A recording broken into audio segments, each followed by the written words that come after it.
Good afternoon, everyone. My name is Doug DiVirgilio. I'm a SCORE mentor and a member of the Minnesota SCORE Education Committee. Welcome to our webinar on how to start an online business on a budget, presented by Steve Strauss. Before I turn it over to Steve, I wanted to share some important information with you about SCORE.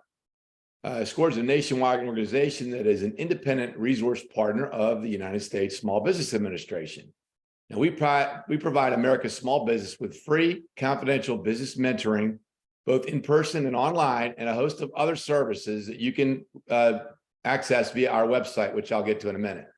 There are 300 chapters nationally, 10,000 volunteers here in SCORE, Minnesota, which is Sarasota and Manatee counties.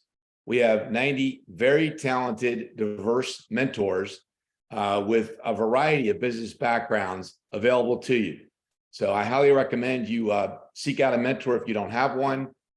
I'll show you how to do that online. We'll line up one of our mentors with your background to be able to help you with whatever your needs may be.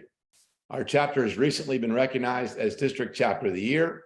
And just a note, since its founding in 1964, SCORE has assisted over 11 million clients and small businesses throughout the U.S. Now, how can we help you? Well, we can in many ways. You may be someone dreaming about starting your business. You may have been thinking about this for years. We can give you a lot of help in that area, a lot of resources in that area as well. So pre-startup, through the startup phase, which can be very challenging. Growth phase, I've seen in my banking career, a number of businesses actually derail because they had too much growth. So how to generate growth and how to maintain a healthy business with growth, and selling or closing, exiting a business or buying a business. So in many, many ways, we can help you and mentor you depending on your need. Now, how do you request a mentor? You visit score.org/Minnesota. That's also where you'll find a host of other webinars, podcasts. You'll see what's upcoming. And by the way, each of you after this session will receive a link to the recorded webinar and the slides that Steve will be presenting. They'll be sent to you after the session and sometime this afternoon. So I encourage you to visit score.org/Manatee or Minnesota, I'm sorry, score.org/Minnesota. A lot of good information there. Now, before we start, we have to thank our sponsors. Without our sponsors, we would not be able to do all we do for you. So with that, let me introduce Steve.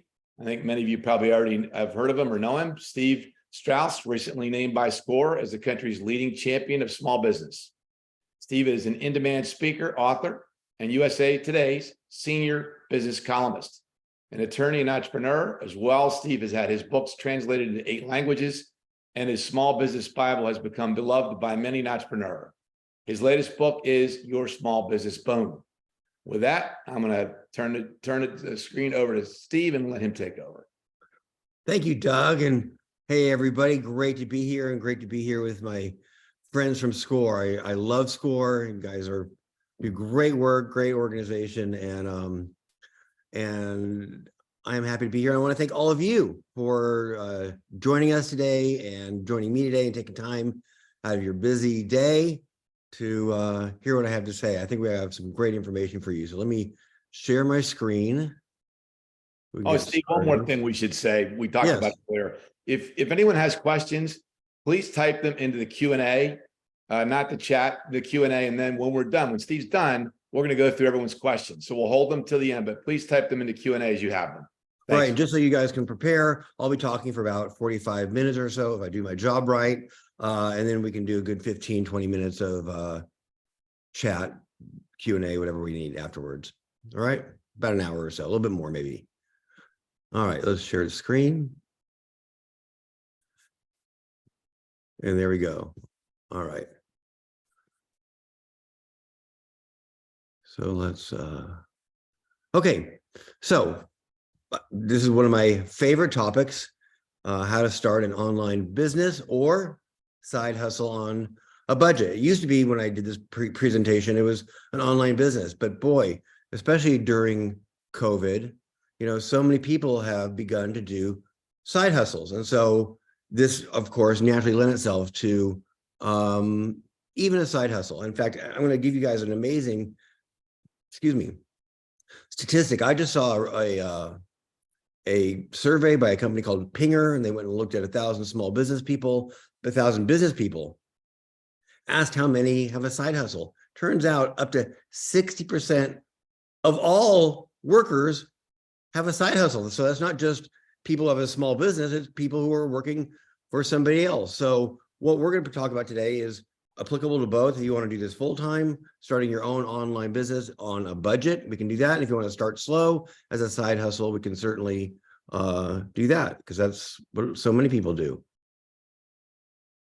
So the question is, to start with, why would you want to start your own business? I think maybe I should get rid of me.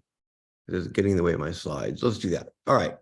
Or side hustle. Well, if you've ever seen that movie Office Space, bad boss is certainly a great reason for someone wanting to start their own business. That was certainly true for me. As Doug mentioned, I'm an attorney, although I came to my senses. I don't practice anymore. But when I did, I started out in the big firm and, making the big bucks. And boy, I learned awfully quick. They don't pay you that kind of money for no reason. They expect a lot from you. And turns out I wasn't the best employee in the world. I was a born entrepreneur. I started 4 businesses. I'm going to share a couple of those with you, because 2 of those were online, affordable businesses, what we're talking about today. And so I'm going to share with you how I did it and how it's applicable to how you can do it as well. But this whole idea of, boy, having a bad boss, what drove me from the law was a boss who just was a bad boss. Or maybe you want to be more creative. Maybe you want to make more money. One of the great things in the world is when the person you're doing the work for writes the check out to you, the check. You see, I'm dating myself already, right? Or they owe you the money, or you send them the invoice and they send you the money, rather than the company you work for. Or it could be, this is so true for so many people, you have a great idea. And I bet there's somebody out there, more than one of you out there listening, who have that idea, right? You came up with that idea, you think it's fantastic, and it won't let go of you. Boy, when that happens, it's special. I think it's kind of magic.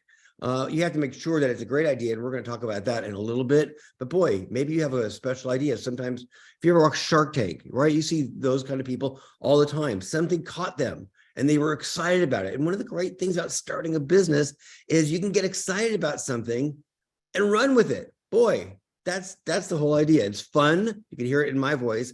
I'm quite passionate about it. I grew up in a small business family. My dad owned, started out with 1 carpet store in Southern California, grew it to the biggest chain of carpet stores in California back in the day.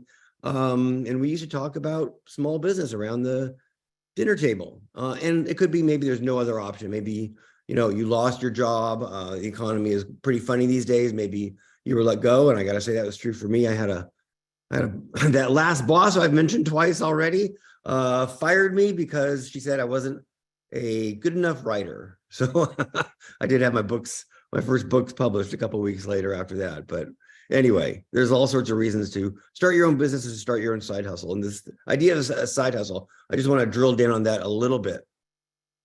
One of the smart things in business is to start small, test, see what works, find something that works, and then roll it out big. So that could be a side hustle. It may be that you have a job right now and you don't want to leave your job and start a business. Okay. Or maybe you just want to start small and test and not risk a lot of money or not risk a lot of reputational capital. Smart. Those are all smart ideas.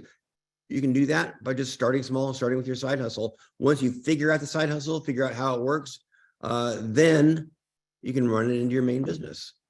And by the way, you'll see there at the bottom, Planet Small Business. That's my latest venture. That's my small business site. And you might like that too. All right, so let's talk about the shoestring startup steps. And these are what I'm going to drill down into today over the course of the rest of this webinar. But there's going to be a personal assessment. Is this right for you? If it is right for you, what kind of business is right for you? Coming up with, as I said, a good idea. Not an idea that you think is good, but no one else does. Creating a great name and brand. Creating your site and social media presence. These nuts and bolts of actually starting a business. And then, of course, get your business funded. At the very end, I'm going to talk about several different ways that you can get your get the money you need to start your business. Now, one of the great things about what we're talking about today, starting an online business, is that it's super affordable. It used to be like my dad, I'll give him as an example, right? When he started his carpet stores, that's a very, costly, expensive venture to, rent or buy a building, to get all the inventory, to get all that carpet in the store, to advertise, your labor costs, right? Not inexpensive. What we're talking about today is radically different. Starting an online business is so affordable. That's one of the things I love about it so much. And I bet it's going to be one of the things you would love about it so much too. There is hardly any overhead. You got to get a website. You got to, do some nuts and bolts. But boy, your labor costs, your overhead costs, all those almost completely stripped away. So pretty great.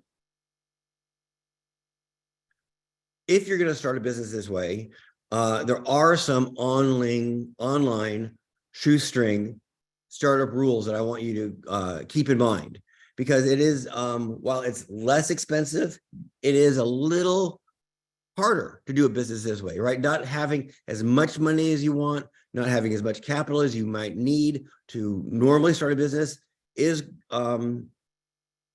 challenging. So while I am talking about how great it is, and it is great, it's also challenging. So how are you going to do it? How are we going to do it? How are you going to create a business that allows you to do it without enough money, or without a lot of money, or on a budget, however we want to say it? Well, first is I want you to be wary of an online business that requires a lot of inventory, because as I mentioned just before, inventory is expensive. The good news is that there's lots of ways to create an online business that don't require a lot of inventory. Now, okay, if you're going to have an e-commerce business, and you're going to sell goods on Amazon, become an Amazon seller, for example, or on Etsy, or on eBay, or on your own store, that almost, not always, I'm going to give you a little trick in a second, but a lot of times it's going to require that you have inventory. But look at my second bullet point there. Check out service-based businesses and a certain kind of e-commerce that allows you to do it inexpensively. A service-based business is really great because you're selling your services, right? In any kind of business, you're not having to buy products, you're not having to buy inventory, that kind of thing. There's also a way of doing e-commerce called drop shipping. So drop shipping is where you work with a wholesaler, and we're going to get into this in more detail in the next slide. You're going to work with a wholesaler, and you're going to sell their products. You're going to list their products on your website, on your drop shipping website. It's going to look like it's your products, but they're going to host all the products, and they're going to do the shipping for you. So that's kind of great. You're going to have to hustle and be creative. You're going to have to keep your overhead low, and you're going to have to do a lot of do it yourself, right? You're going to do DIY law, bookkeeping, website. The good news is there is a lot of free help. I mean, look at today, free help, right? Because of our friends at SCORE. But SCORE isn't the only place where you can get some free help. There's something called SBDC, Small Business Development Centers. These are an offshoot of the Small Business Administration, the SBA you see right there. SBDCs are often associated with universities, and they, like SCORE, can give you counseling and help and advice, networking, that kind of thing. The SBA, the Small Business Administration, look, if I told you that there was a branch of the federal government whose job is to help you succeed, you're like, what? But it's true. It's the SBA. The SBA helps with loans. Now, they don't make the loans. Typically, the PPP loans during COVID were a little different, but typically they will guarantee the loan. So if you have, a part of the federal government guaranteeing your loan, you're going to get a bank to say yes to you. And maybe you don't have the best credit or whatever it is. With an SBA loan, your credit doesn't have to be perfect. You can still get a loan, that kind of thing. So there's all sorts of free help available out there, and you should really take advantage of it. So I'll give you an example. This is a book I love called Starting on a Shoestring by Arnold Goldstein. And Arnold Goldstein tells the story. And this was not an online business, but the idea is the same. He created this business called Discount City, and it was like a forerunner to Costco. And in Discount City, he had, discount everything.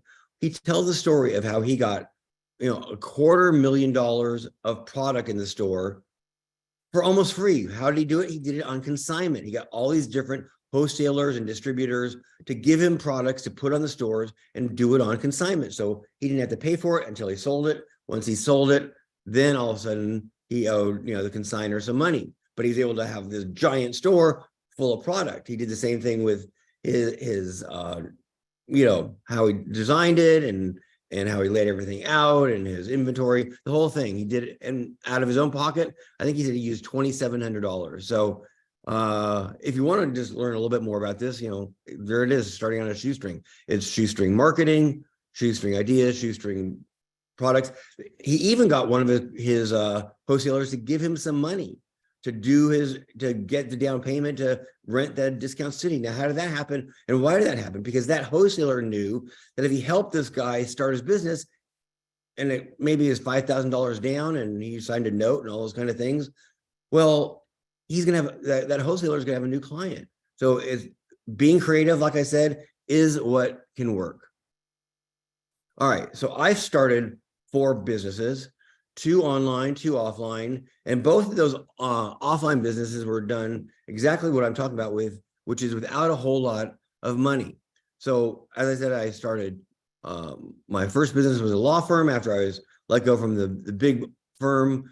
You're an entrepreneur when you get fired from your job and you are happy. If you're scared and nervous, maybe at heart you're not an entrepreneur, but if you're happy because you get to start your own business, maybe you are. That was certainly true for me. So I started my law firm. I made a profit the very first month. I don't want to dig into that because that's not really applicable here. But I've since started 2 online businesses, both what I'm telling you to do, which is don't look at inventory to the extent you don't have to, and look at some other options for how you can monetize an online business. So Strauss syndication, I started writing for USA Today, maybe, not to date myself too much, but 20 years ago or so, right? And I started creating a content business, and I didn't write just for USA Today, but I figured out that, I was writing books and I was creating content, and people, what do you do online? You read and look at and listen to content. So I was one of the very first early adopters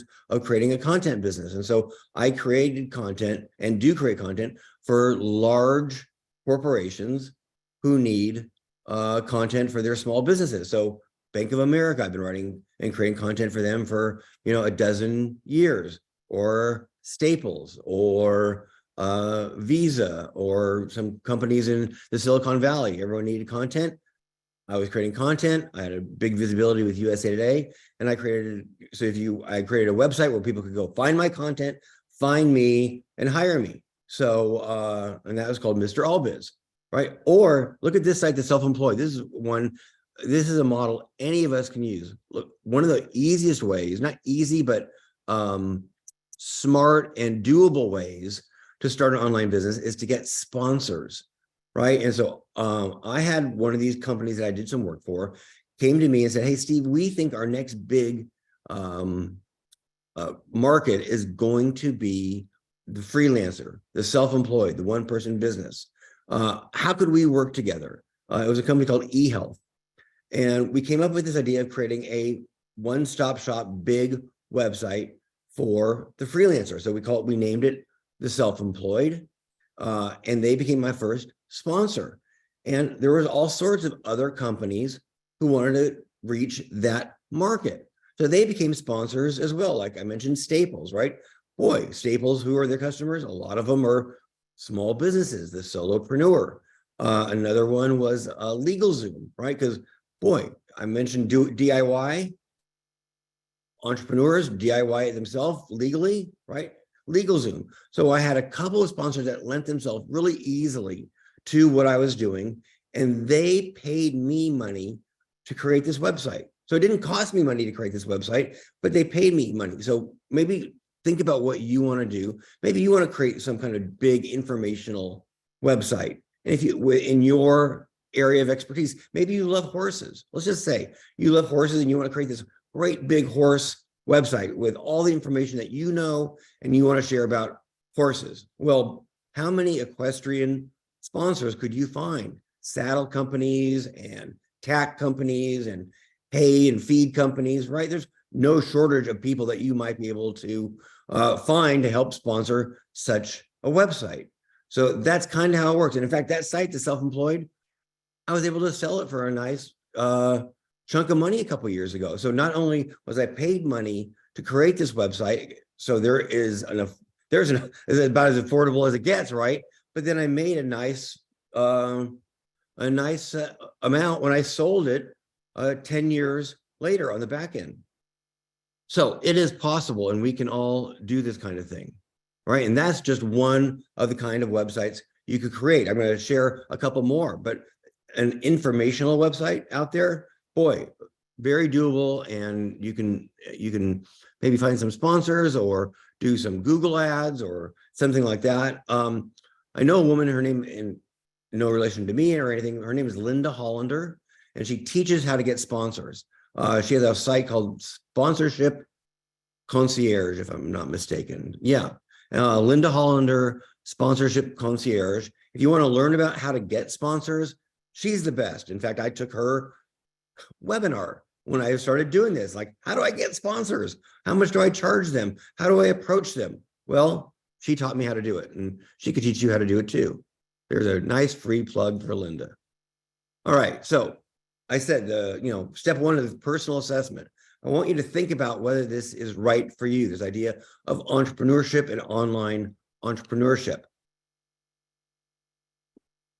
Look, when you think about people like Richard Branson up there, upper left, Steve Jobs, right? These are the prototypical entrepreneurs. And what is that? Well, my dad used to say, what's an entrepreneur?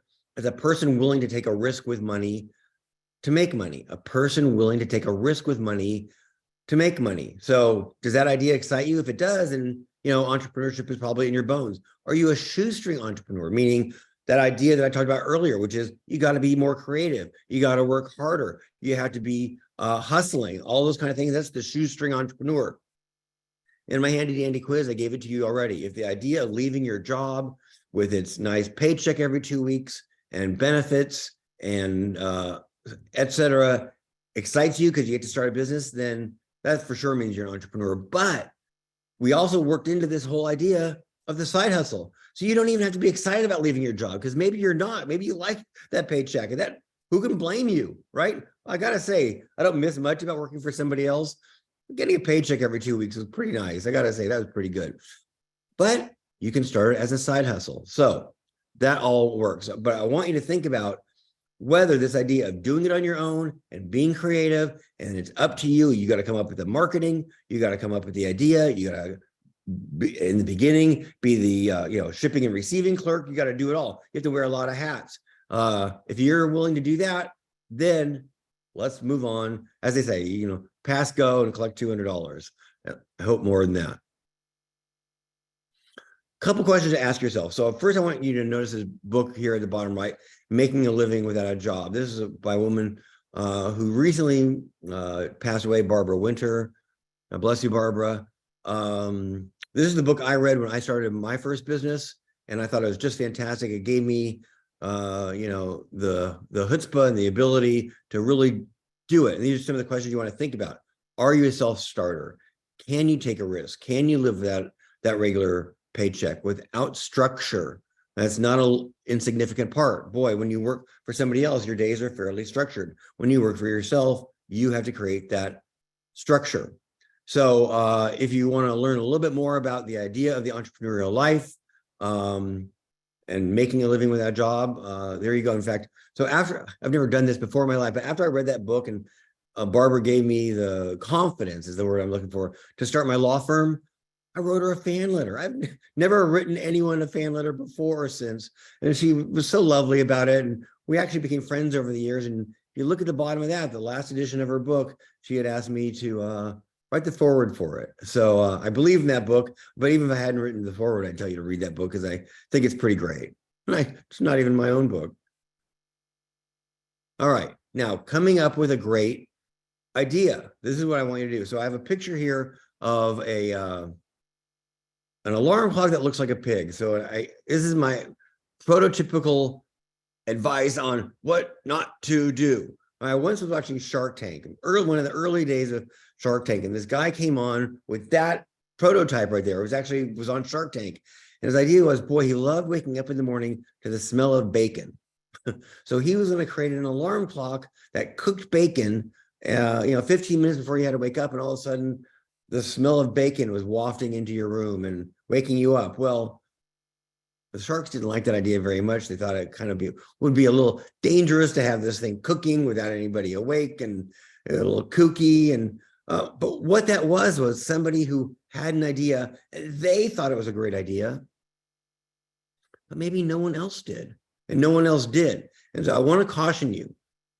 You want to come up with an idea that it excites you, that's interesting. Boy, that's one of the fun things about entrepreneurship, but also that other people think is great.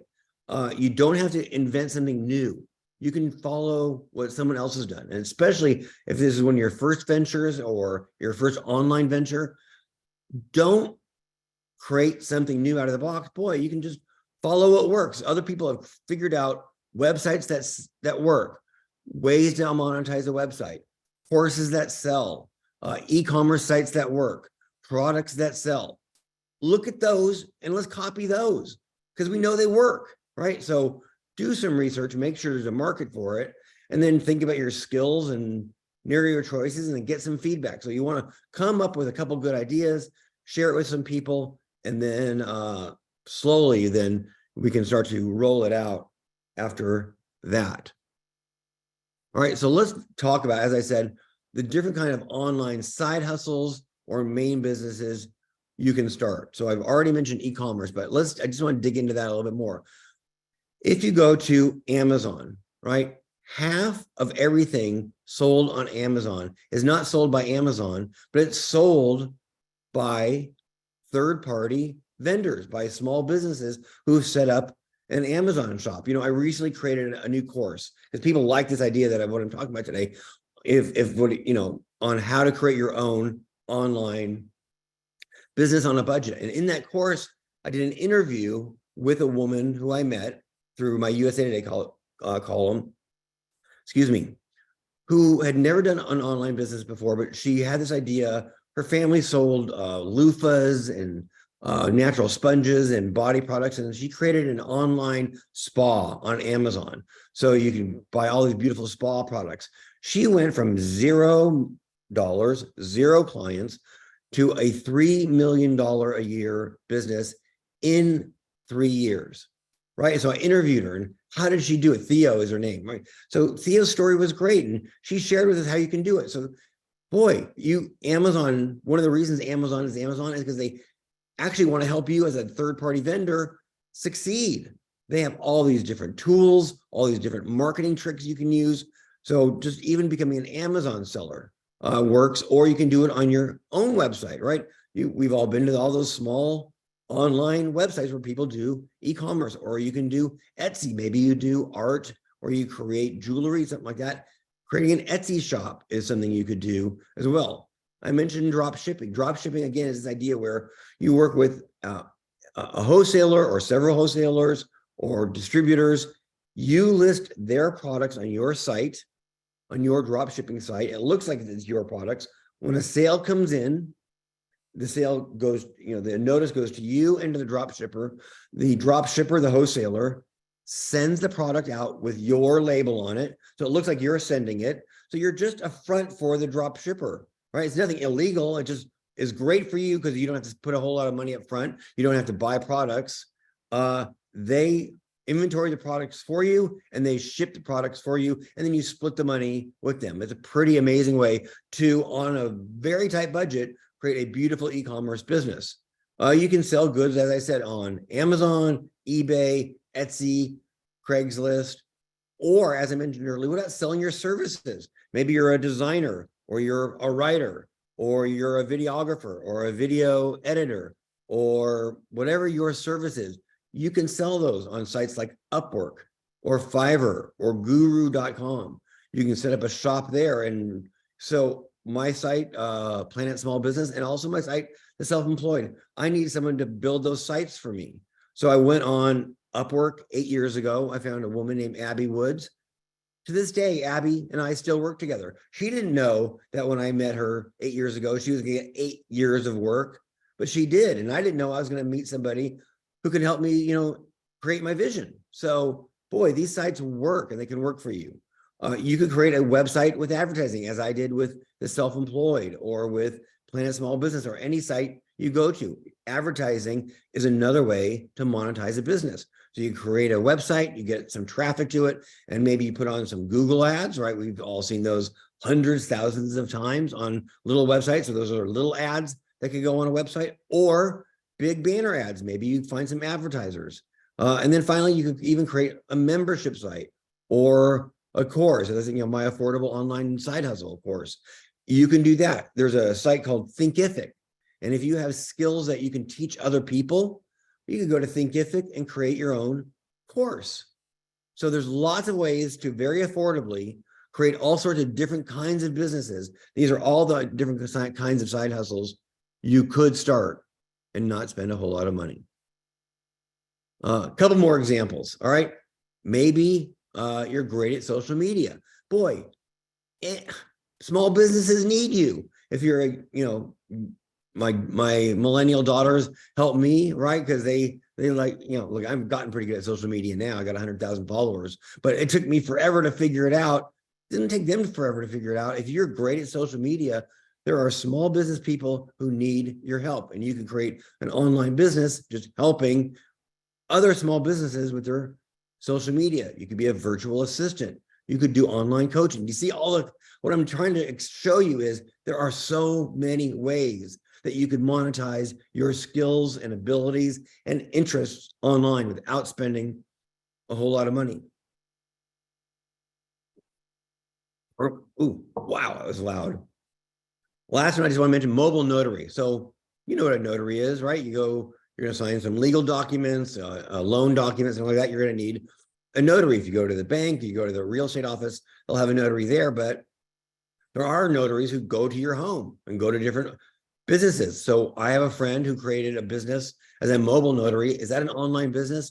Well, it is, because all of his marketing is online. He advertises on Craigslist. Just every 3 days, he goes to Craigslist and under services has a little ad. The ad is free. Okay, kind of amazing. And he's a mobile notary. And so why do people go to Craigslist? Because they need to buy something. That's what it is. They need to buy something and they need a service. They know they're going to find it on that giant classified marketplace. So my friend puts his mobile notary business there every few days. So it's at the top of the list. He gets work and he's a mobile notary. What did it cost him to start that business? Practically nothing. All right, step 3, creating a great name and brand. So when you're going online, you need, of course, a great name for your business. You want to think about your market and your business name. And boy, the name of your business is so important. Look at, you have to brand your business. What is a brand? It is your reputation. It is what people think of when they see your business. And I mentioned here Jiffy Lube and Baja Fresh. Why? Because these are great, in my opinion, business names, because they tell you exactly what the business is when you read the name of the business. Jiffy Lube, you're going to get your car worked on really quick. Baja Fresh, you're going to get some fresh, healthy Mexican food. Small businesses have a lot of competition. That's the challenge of one of the things we're talking about today. And of course, I'm enthusiastic and I'm encouraging you to really think about this and how to do it. But boy, there is also a lot of competition. One way to stand out from all that competition is to have a great business name, because then people, the first time they see the name of your business, they're going to know what it is you do and what it is that you're going to buy. If you have a business here, Strauss and Daughters, what the heck is that? No one knows what Strauss and Daughters is, right? But if I had Strauss Content Services, well, people know what that stands for. So I want you to really think about that as you think about naming your business and the brand it's going to create, right? So we get the brand for Jiffy Lube is fast, quick, auto service. Same thing with Baja Fresh. You want a brand that resonates with people, that they like, that they find interesting, that they're going to want to buy from. And they have to learn about that brand awfully quickly. Either it's going to come from your name, or maybe you have a tagline. If I did my job right, that's going to be the next slide. No, but a little bit more on small business branding. Okay, so as I say, you want a great name. Here on the bottom left is the Pretty Pooch.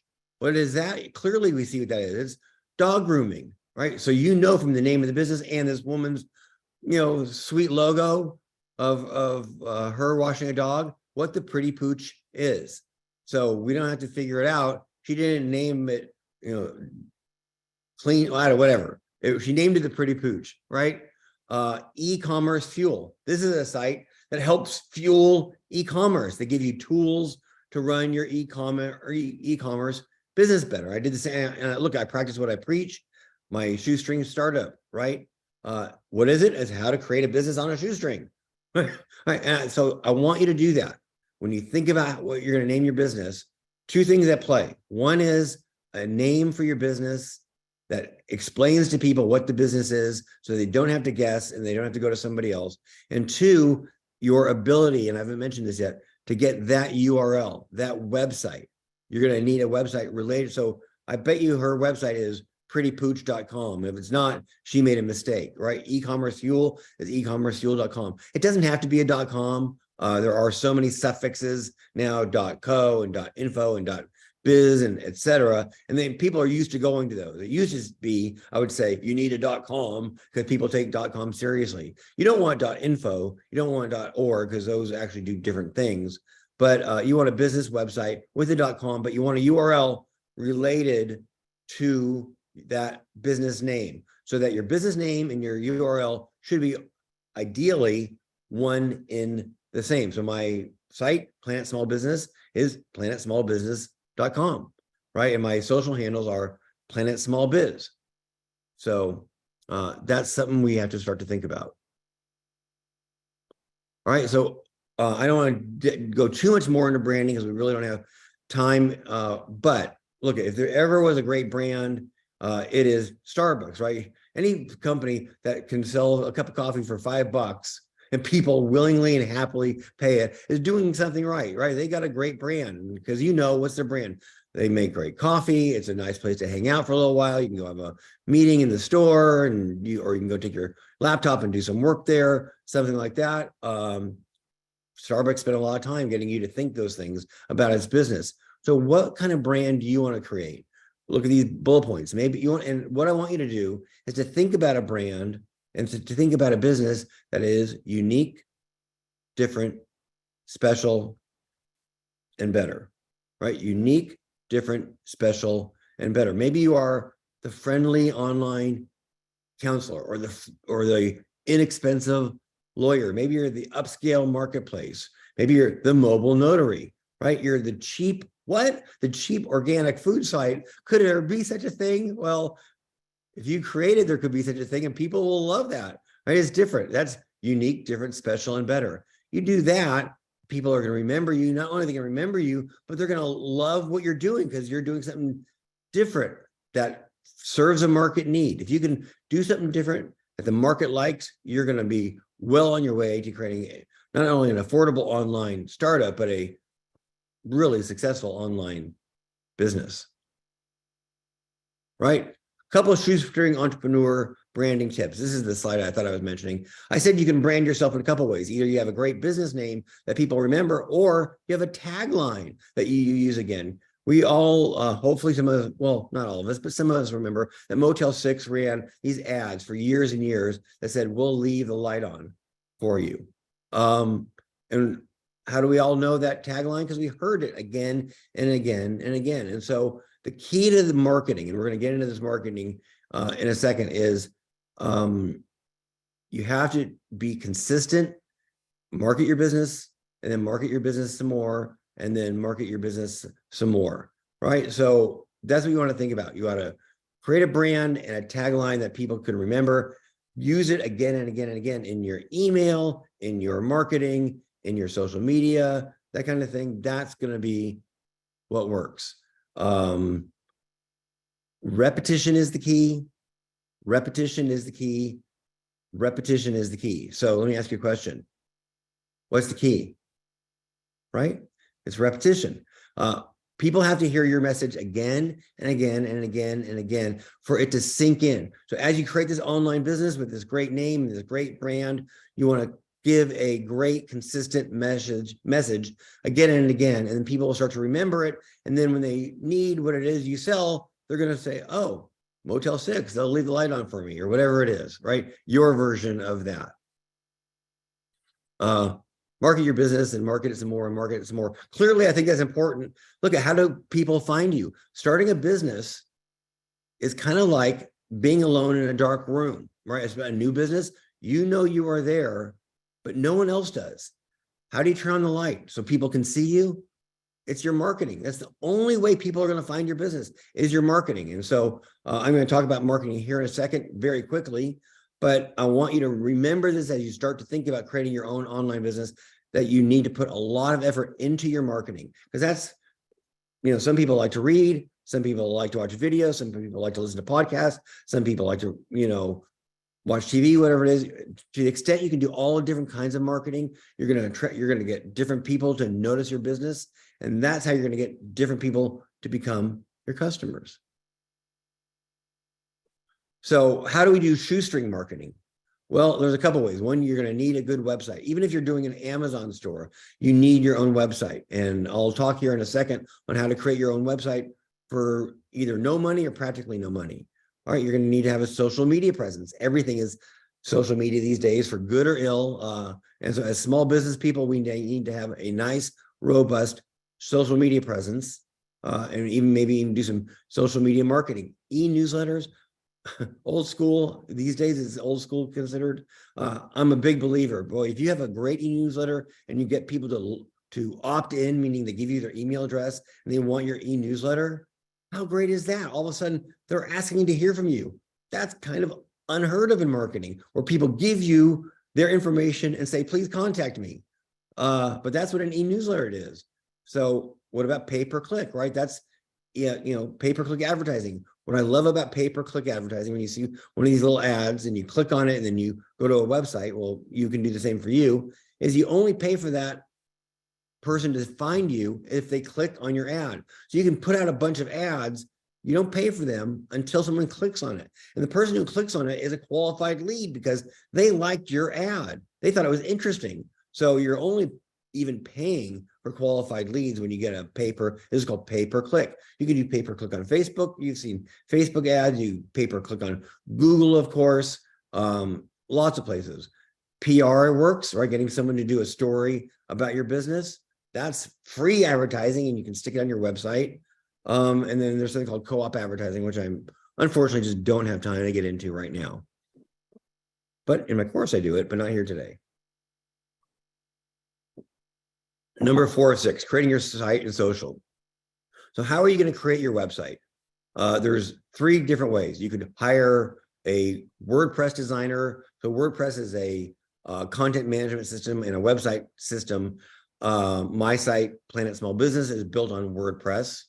And if you need kind of a custom site, WordPress is great because they have all these templates. You can either do it yourself or you can hire a designer very affordably to create a site for you. You can do it yourself, and number 3, use an online service. This is my favorite. This is the most affordable, the easiest, the quickest, and maybe even the most professional way to get a website up and running very quickly, even an e-commerce website. So there are all sorts of different sites that you can go to where they will help you build your website with a point-and-click system. Yahoo Small Business, I love their little point-and-click system. So they have different templates. You want to start a law firm business. You want to start you're an architect, an architectural website. Let's say you want to start an e-commerce business. Let's say you want to start whatever it is. There's all sorts of templates, and then you can customize those templates. But it's not just Yahoo. You can do it with Wix. If you're going to do e-commerce, Shopify probably is the best way to go. If you're going to create an e-commerce site, Shopify will give you all sorts of beautiful, already designed templates to create your online business. Squarespace, GoDaddy, they all kind of do the same thing, which is they will allow you to go to their site, sign up, and it's either going to be very affordable, less than $100, or in many cases free if you want to sign up for some advertising. And in a couple hours, an hour, you can have a great website up and running. It's pretty neat. How cool is that? How fast is that? All right. And what do you want? You want a site that's beautiful. That's well, you don't want that site, right? You don't want a site that's hard to read. You want a site that's easy to read, that's e-commerce enabled. You want one of these companies that has great customer support, it's affordable, things like that. So a beautiful, clean site is what you'll get from those different sites. As I said, clean design, easy navigation. I'm a big believer in testimonials, and these are my testimonials. They're at the bottom, right? The best brands love working with Steve. I'm not here to impress you with that. What I'm here to do is impress upon you that having companies that you work with listed on your website gives you credibility, right? Look, oh, there's Steve. I've never heard of Steve before, but he works for USA Today and Bank of America and Microsoft and Dun & Bradstreet. Oh, he must be legit. Right? Well, you should do the same, because when someone comes to your website for the first time, they don't know you.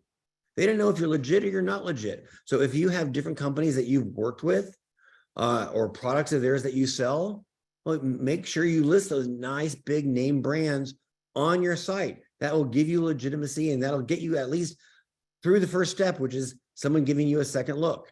You want to have a great about page. Interestingly enough, the about page is one of the most clicked pages on any website.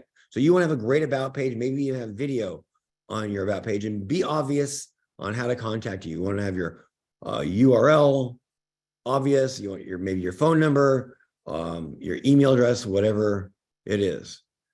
You've got to create great social as well. So you have a great website, and then you have to have great social. So you're going to choose the sites, not the social sites, to focus on.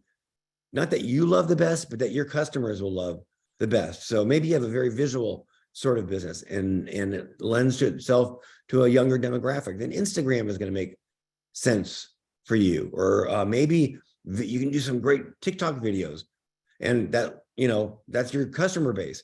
TikTok would be great. Twitter does something else. Maybe you're a little older and you're going to go to Facebook. So you have to create a great social and then get consistent with it.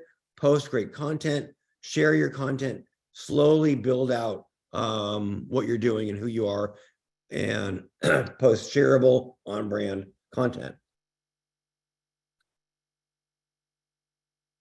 There's Burt's Bees. They do it right, I guess.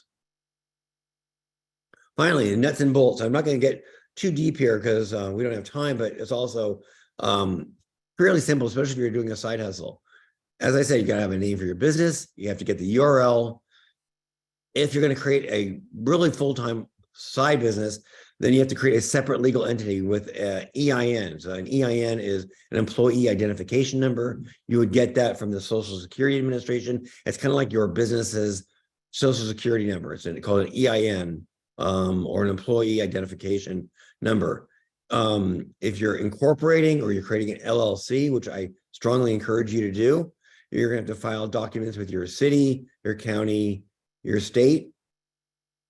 What you're trying to do is set up a separate legal entity, separate and apart from yourself. So there's you, and then there's your business. And they should not be, ideally, they should not be one and the same. And these 5 steps here, these 7 steps under number 5, help you create that separate entity, right? You'll want to set up a bank account, not in your name. Now you might have to originally, but as soon as you can, you want to set it up in the name of the business. You want to meet with a lawyer, and then you want to get your business funded. Yes, get your business funded. That's what we're going to talk about here at the very end. So those are the steps you go through to create your own separate legal entity, your own separate business. And then finally, get your business funded. Now, with an online business, within an affordable online business, you're not going to need a whole lot of money. But it may be that you're going to need some money to carry out your vision. There's 2 ways to do it. There's the traditional route, and then there's some creative options. So here, I just want to talk about the traditional route. You can use your own savings. You can use credit cards. Boy, not a few small businesses have been started using credit cards. And the great thing about credit cards is you don't need anyone's permission. You don't need to go to a bank, get a banker to say yes. You don't need to write a business plan and get someone to really like your business plan. You can just use your credit card. Now, you shouldn't use it willy-nilly, and you need to have a plan for how you're going to pay that credit card back. Because I think we've all, well, I'll speak for myself, but you don't want to fall into the credit card trap where you use your credit card, then you don't really have a plan, and then you have this big credit card bill you got to pay off. That's not how to start a business. You need a plan. You want to be frugal. You want to be smart. You don't want to spend too much. This is what this whole idea of this webinar is about. And part of that is use your credit cards, great, but don't go crazy. Be frugal about it. Use it when you need it. And but then it's great because you're going to have some money available to you to get your business going. Business loans, the SBA, as I mentioned, is great. And a lot of businesses are started using friends and family, right? You go to your Uncle Joe and you get maybe an advance on your inheritance, or you have a dad who's going to help you start your new business with a little bit of money. So these are traditionally how people fund a business. There's a couple other ways as well, though. A few shoestring funding ideas. One is Kickstarter, right? We've all heard of Kickstarter. So you go to Kickstarter, let's say you have a little product. This is a product, and I'll just use this as an example. The coolest cooler. These guys had a great idea for a product. It was a cooler. It had a blender on top. It had a Bluetooth stereo. It was great. Their goal was to raise $50,000. They raised $13 million. They had some problems later on with manufacturing, but as an idea, boy, it shows you what's possible. You can go to instead, and what's great about crowdfunding like Kickstarter is traditionally either you take out a loan or you give up some equity. Those are how you fund a business, right? You get a loan and you owe somebody some money, or like on Shark Tank, you give away 10% or 15% or something like that.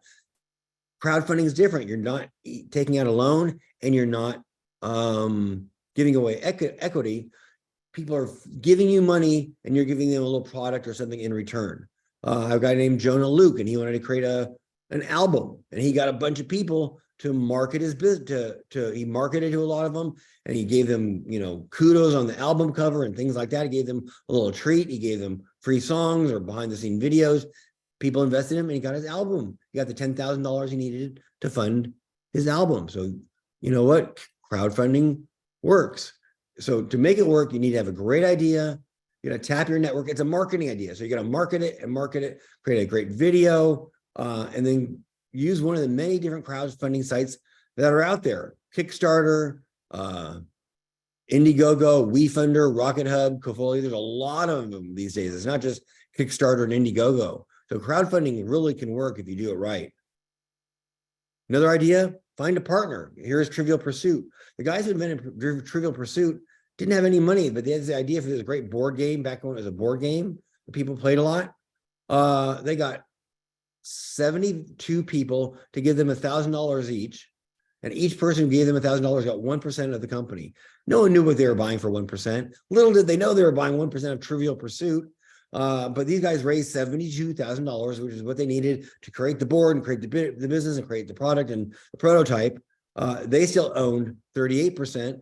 But boy, can you imagine if you had invested $1,000 and you owned 1% of Trivial Pursuit? So partners work. You do the work, they have the equity, and you get your business funded. The problem is, and the con is, you have a partner. And you know what? Some partners are good, some partners aren't good. But boy, when you don't have any money, finding the right partner really can work. And then finally, 3, microfinance. These are very small loans as opposed to a $50,000 or $100,000 loan. You don't need that, especially for the kind of business we're talking about, starting an affordable online startup. Microfinance is done through CDFIs, Kiva, Grameen America, and you can get a $2,500 loan. You can get a $5,000 loan. And if you don't have great credit, microfinance accounts for that. So the approvals are easier. And this is a great way just to get a little bit of money to help you start your business. Boy, people do it, and it really does work. Finally, there is our friends at the SBA. They give microfinance loans too, up to $50,000. I just am a big fan of the SBA. So looking for an SBA loan, easier to get, and they work. So how about that? We did it in a little more than 45 minutes, right? So if you think big, you get big. What do I want you to do? I want you to think bigger. So you get bigger. Creating your own affordable online startup is totally doable. People do it every day. I've had many of my students do it, and boy, they're happy. Like I'm happy, where they don't have a boss they don't like, and they're getting to do something that they love every day, and it's interesting and challenging and fun and hard and all those things all at once. So those are the 6 steps. Just to review: personal assessment, you come up with a great idea, you create a valuable name and brand, you create your site and social, you handle the nuts and bolts, and then you get your business funded, and then you have your affordable online startup. If you have any questions, we're going to do questions now. But if I don't get to your question, you can always email me. That's sstrauss@mralbiz.com. You can find me on Twitter at Steve Strauss. I mentioned my course that I'm launching soon. There, the URL for that at the bottom. On if you want to dig into this in a little more detail, that's what we're going to do. So thank you for your time, and I'm happy to answer questions. So Doug, let me stop sharing. Oh, you did. Are we good? Yep, we're good. All right. Let me just get to. All right, so I want to thank everybody for joining. We're going to answer questions here in a minute, but also want to let you know once again that you will be receiving all these slides and a link to the recorded webinar. Great job, Steve. Tons of really good information in there. Our mentors can help you as well. Steve shared with you a lot of other ways you can access information, his books, etc. So we are going to send you a survey. Love to have your response. I certainly think that he deserved a 10. Other topics you may be interested in as well, please let us know. And also make sure that you visit our website, which I gave you before, score/Minnesota. So with that, let's go to Q&A. Let me go back to my slide, which I've lost now. Q&A. All right. 1 second. Q&A. All right. First question, I think you've answered. What about Shopify? I'm selling pasta and I'm working on a new website with Shopify. Yeah, like I said, so if you're going to do e-commerce, you're going to sell pasta, whatever you're going to sell, Shopify is designed for e-commerce. So not only will you get a great site, but they'll help set you up with a payment system that you're right, because you're going to need to have a way to take payments. So it's going to be PayPal or Stripe or something like that. Shopify can help you with that as well. So that's why Shopify really is great for e-commerce. Second one is, do we trademark the business name? Oh, so I'll put my lawyer hat on. So if you can trademark your business name, you absolutely should. So what is a trademark? It is the Nike swoosh is a trademark, or just do it is a trademarked phrase, or you can trademark the name, and that protects your business name so that no one else can use it or steal it, right? So if Nike hadn't protected the name Nike, well, I could name my business Nike, and then nobody, then it's a challenge. So what trademarking your business name does is it gives the world notice that that name is yours and no one else can use it.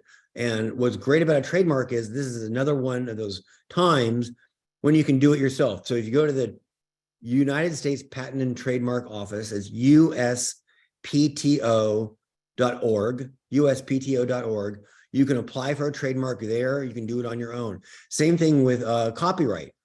If you need a patent, you probably need a lawyer if you have a business where you're creating a product and you need a patent. That's not inexpensive, and that's not something you can do on your own. But a trademark absolutely is a smart idea and is something you can do on your own at that website. It looks like we've got some in chat. If you want to type other questions in Q&A, we have time. Certainly do that. Let me go to the one. Can you start without an EIN? You absolutely can start. So there's two, legally speaking. You can start your business as a sole proprietorship, and most, I won't say most, but a lot of affordable online startups that we're talking about start as a sole proprietorship, meaning you just do a DBA, a doing business as, and you create a little bank account, and you and the business are one and the same. And so it's being run under your social security number, and that's fine. You can do that to start with. But when you get a little bigger, you start to make a little bit more money. You're going to want to get an EIN, and you're going to want to create either an S corporation or an LLC. That creates a separate legal entity. And if you're going to create a separate legal entity, then you need a separate legal number from the government, and that's your EIN. The advantage of that is it separates, as I said, you and your business. So if something goes wrong at the business, let's say the business gets sued. Well, it's the business that gets sued and not you. How great is that? I mean, I got to say, that's great. You don't want your business sued, but you really don't want yourself sued. So if you have a separate legal entity, because in the business has a contract, let's say, and someone thinks you breached the contract or you need to sue someone because they breached the contract, if you have an EIN and an LLC, it's separate from you. And then your own personal assets are protected. Your house is protected. Your investments are protected because you are not the business. You and the business are separate. So you can start without an EIN. You can start without an LLC or a corporation. Most people do, in fact. But as soon as you can do those things, you should do those things. Okay, we got some questions in chat as well. I'll get to the next one is, can I add 2 partners to my previous business, or should we create a new EIN and bank account number?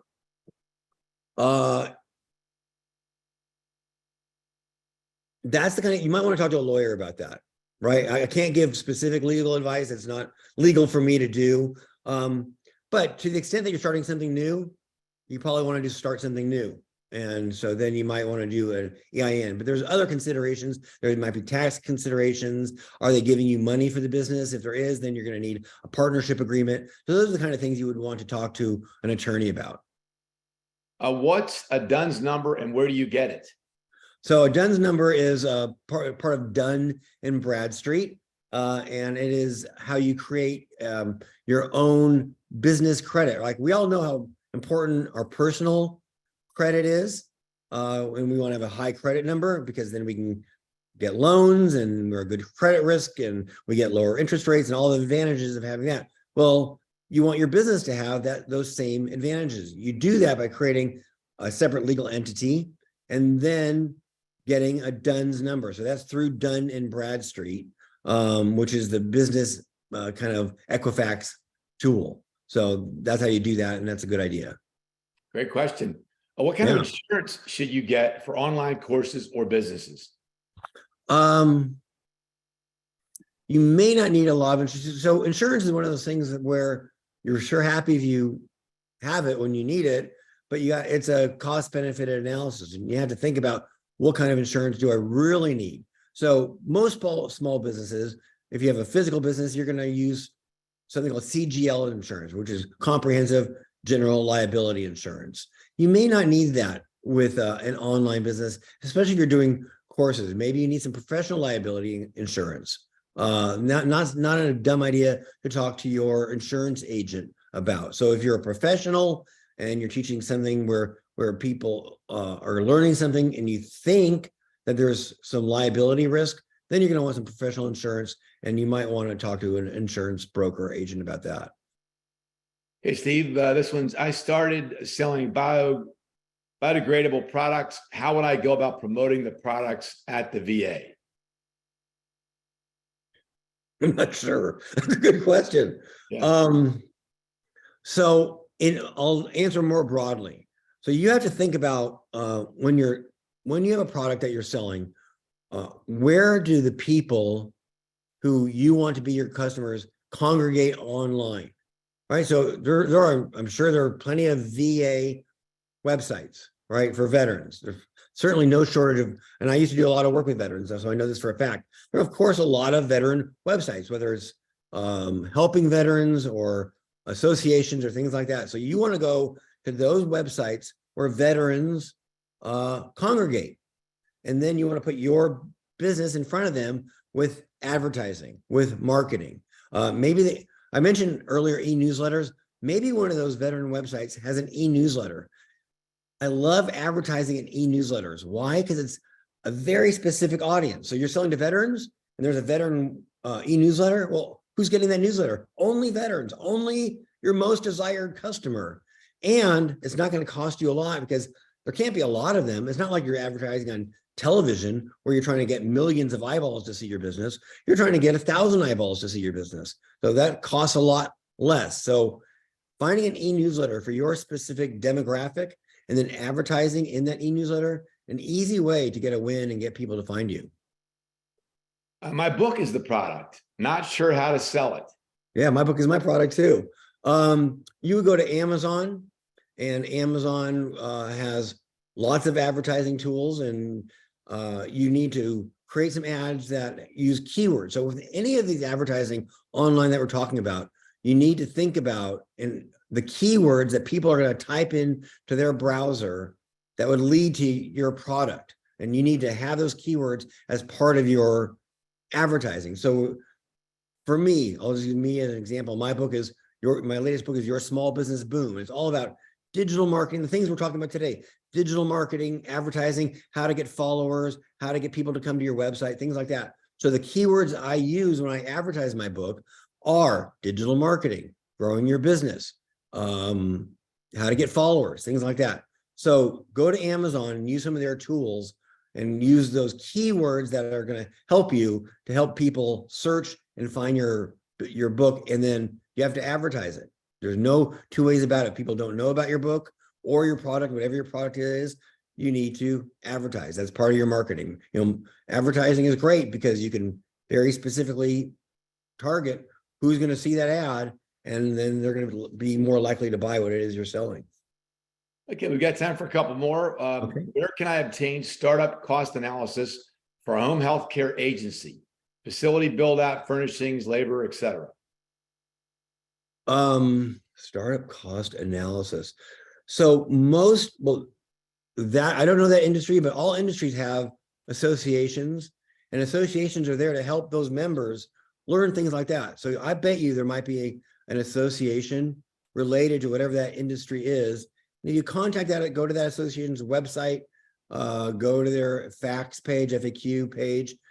You might be able to find someone who can help you, but certainly that they might have the background demographic information you're looking for. If that association is the most likely place, or Google, or our new friend ChatGPT. If you guys have not played with ChatGPT at all, it is really a remarkable tool. And I just saw a story yesterday of a guy that I follow. I get his e-newsletter, and he is he's ADD, so he's not, he has a hard time concentrating. He's very good at what he does, but he admits his ADD and needed to write a business plan, and he didn't really feel like he knew enough about it. He went to ChatGPT. He said, "I'm starting a new business. Here's what the business is. Here's the outline, the parameters of it. Please write me a business plan." And he said he got a 16-page business plan. So you might want to find what you're looking for right, Doug? Isn't that incredible? And ChatGPT might be able to do just what we were talking about for you. That is incredible. Yeah. Last, how do you offer a product that I have invented but not patented, trying to target investors? So the danger of having a product that you haven't patented is someone could steal it, right? And that's what a patent does. It protects your business. I hate to tell you guys this. So one quick story. When I was a young kid, my telephone answering machines were a big deal. And one day my dad came home, we had our new telephone answering machines in the 70s. He said, "God dang it, I wish instead of taking a phone call, that machine could send a phone call." And it would say, "Hey, this is Marty Strauss of Banner Carpets, and we're having an ad." My dad thought, that's a great idea. And he hired an engineer. I swear you to God, my dad invented the robocaller. So this guy, the engineer, went out. He created a reverse answering machine. He came to visit us 3 months later. The guy hit a button, and the answering machine dialed out, and it left a message. "This is Marty Strauss, Banner Carpets. We're having a sidewalk sale." And then it dialed 0002 and 0003. Dad didn't patent it. And 2 days later, that engineer skipped town. And I'm not a billionaire today because of it. So you got to get a patent, because a patent is going to protect your business idea. Steve, thank you so much. I know everyone really enjoyed your presentation. You have information already presented to you as to how to contact him, or again, request a mentor directly. We can help you with a lot of these things. So you're going to receive a link to the recorded webinar, and you are also going to receive the information on his slides as well. That'll end today's presentation. Thank you, Steve, very much. And thanks everybody. Great to be with you.